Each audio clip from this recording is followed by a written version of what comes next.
L-għada li l-bastiment ta' warajja inkalja hawnhekk fil-ponta ta' Fraben fil-Qawra mill-ewwel issa bdiet il-ħidma sabiex dan il-bastiment fil-jiem li ġejjin jew anke saħansitra ġimgħat li ġejjin jitneħħa minn din il-ponta.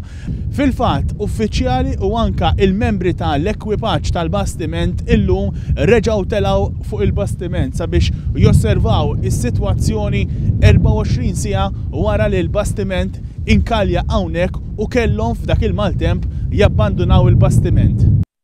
Il-bastiment inkalja wara baħar qawwi u maltemp li ħakem il-Gżejjer Maltin bejn il-ġimgħa u s-Sibt.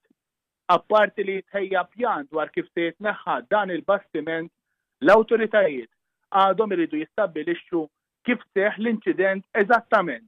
Għaliex aktarx ħabel ta' ankra maqbud fl-iskrun seta' wassal biex il-bastiment tilef il-kontroll għal fil-qilla tal-baħar immewweġ.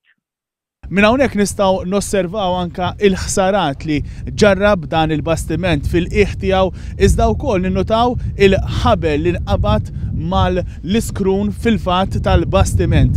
Dan seta' jwassal ukoll fejn waqt li l-ekwipaġġ indunaw li l-ankra kienet inqalet huma ppruvaw jimmanuvraw sabiex il-bastiment ma jaħbaġ mawnek ma dan il-blat iżda sfortunatament il-ħabel qabad mal-iskrun u dan wassal biex il-bastiment jinqabad u mbagħad kawża tal-mowġ li kien hawn f'jum San Pawl inċidentalment il-bastiment baqa' biex wassal nkalja hawnhekk. Ix-xena ta' bastiment pjuttost kbir inkaljat fuq il-blat kienet waħda li serqet l-attenzjoni ta' bosta.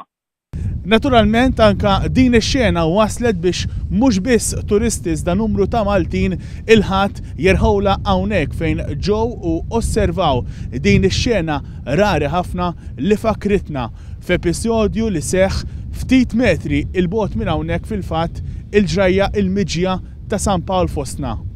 Well, it's a disaster. I don't know. Well, St. Paul's a shipwreck, isn't it? So it's almost history repeating itself. Yes,